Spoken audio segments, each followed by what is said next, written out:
Welcome, Cornerstone families! We are so pumped to have you joining us online today. In today's video, we're going to have a time of worship as well as a Bible story for you guys to watch. And afterwards, you can check out our Cornerstone Kids Facebook page to find the parent guides for today's lesson. Make sure you gather as a family and go through those activities and questions together. Yeah, now let's hop into worship.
The Bible, it's 66 books of history, stories, letters, and poetry that fit together to form God's one big story.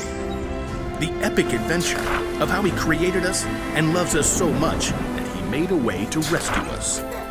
As we travel through the Bible, from Genesis to Revelation, we discover people who met God and found their lives changed forever. Now, for an amazing story. Inspired by the book of 1 Kings, chapter 21. After David and Solomon, many kings ruled the lands of Judah and Israel. Some of them listened to God, but most did not. King Ahab was worse than any other king of Israel before him.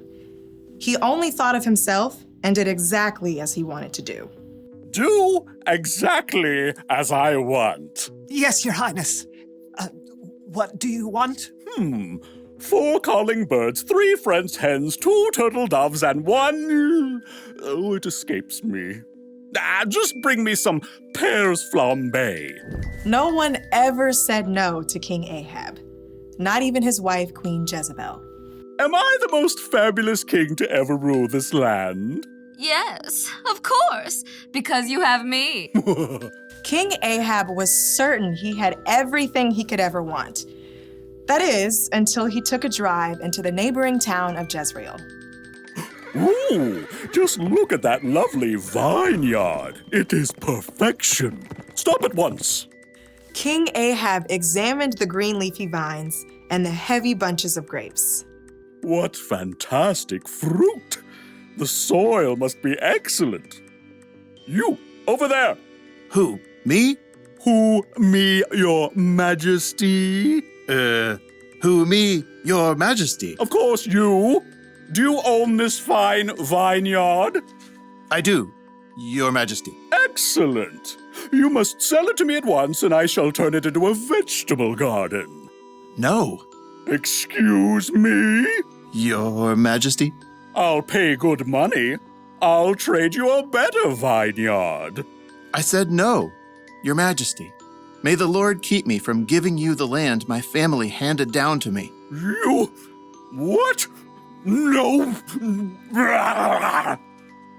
King Ahab was enraged. When he returned to the palace, he threw himself down on his bed and refused to eat anything, even date cakes dipped in honey. Why are you in such a bad mood? Why won't you eat anything?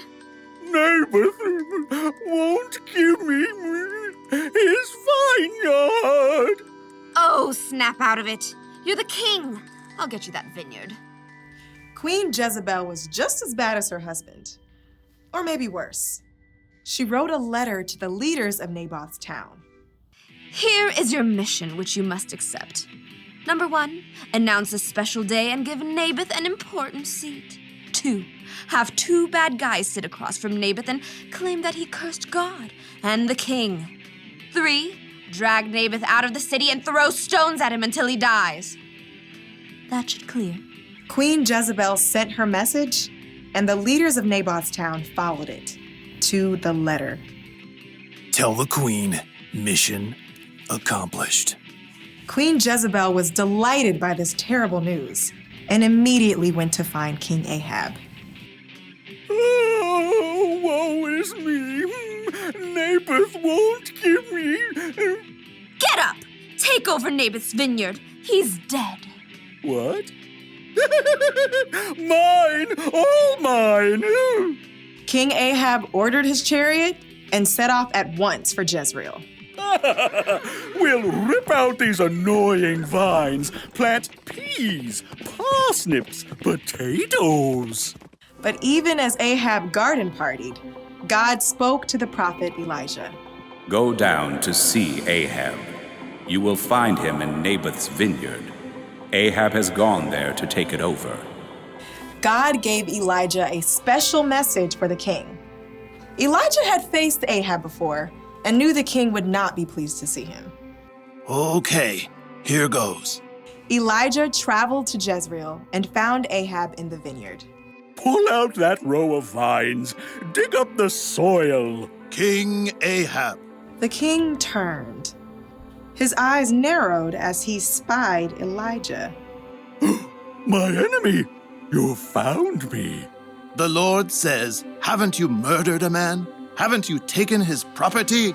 No, not me personally. And now he doesn't need it anymore. So You've done what is evil in the sight of the Lord. The Lord says, I am going to bring horrible trouble on you. You have caused Israel to sin. Oh. For once, Ahab listened to a message from God. He tore his clothes, a sign of great sorrow for what he had done. He put on the clothing people wore to show sadness. No food. Not even date cakes dipped in honey? Not even date cakes dipped in honey. King Ahab and Jezebel had made themselves miserable, taking more and more. And in the end, both of them paid for it.